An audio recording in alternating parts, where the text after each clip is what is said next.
တခါလာလဲချာတခါလာလဲကိုဒီလက်ခတ်တွေကြားထဲမှာပဲခင်ဗျားတို့တန်တရားလဲနေတော့မှာလားလက်ခတ်ခလန်းလန်းလေးမတီးချင်ဘူးလား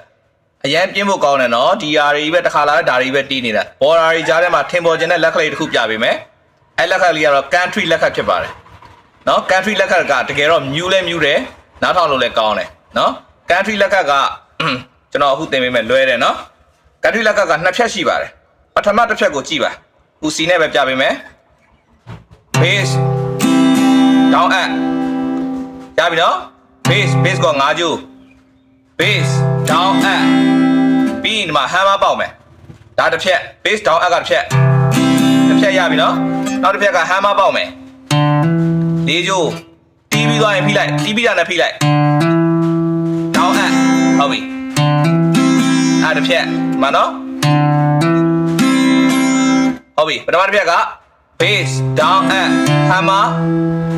down up hammer ဒီလိုပေါက်တာနော်လေးကိုတီးပြီးသားထွက်လာတဲ့အတန်လေးကိုလက်ခလဲနဲ့ပေါက်လိုက်ပါဖိလိုက်တာပါနော်လက်ခလဲနဲ့လေးကျိုးပြန်ဖိလိုက်တာဒါပါပဲဒီနှစ်ဖြတ်ကိုရလို့ရှိရင်ရပြီပေါ့ကဲဒီမှာကြည့်မယ်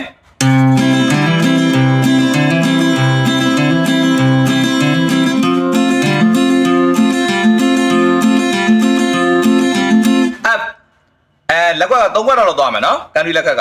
F ကတော့ကျွန်တော်သင်ပေးထား F ကဘာလဲဆိုတော့4ကနေအသေးကိုင်းတဲ့ F အသေးကိုင်းတဲ့ F ကိုသူလည်းခုနကလိုပဲ4 down up 4 down up ပြီးသွားလို့ရှိရင် hammer ပေါက်မယ်3ကျိုးပေါက်တာဟုတ်ပြီနော်ပထမတစ်ဖြက်က4 down up ဒုတိယတစ်ဖြက် hammer down up 4 down up hammer down up 4 down up hammer down up ခုနကစီမာလုံးကdown and hammer down and bass down and hammer down and bass down and hammer down and lay down and hammer down and lay down and hammer down and G ကြတော့ bass က6ကျိုး6 down and hammer ကသူက5ကျိုးပေါက်မှာ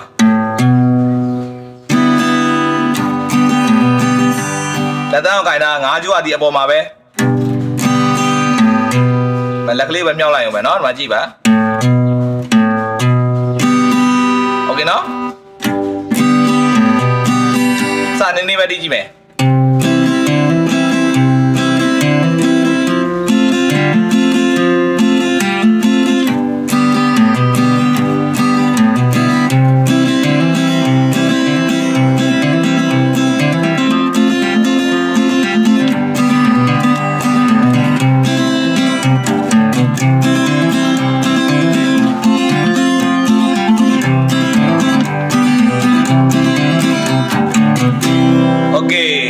နော်ရိုးလက်ခတ်တွေကြားထဲမှာပြင်းနေမှာဆိုလို့ country လက်ခတ်အမျိုးလေးကိုလွယ်လွယ်လေးသင်ပေးထားတာ free online class မှာကြိုဆိုပါရစေအားလုံးကျေးဇူးတင်ပါတယ်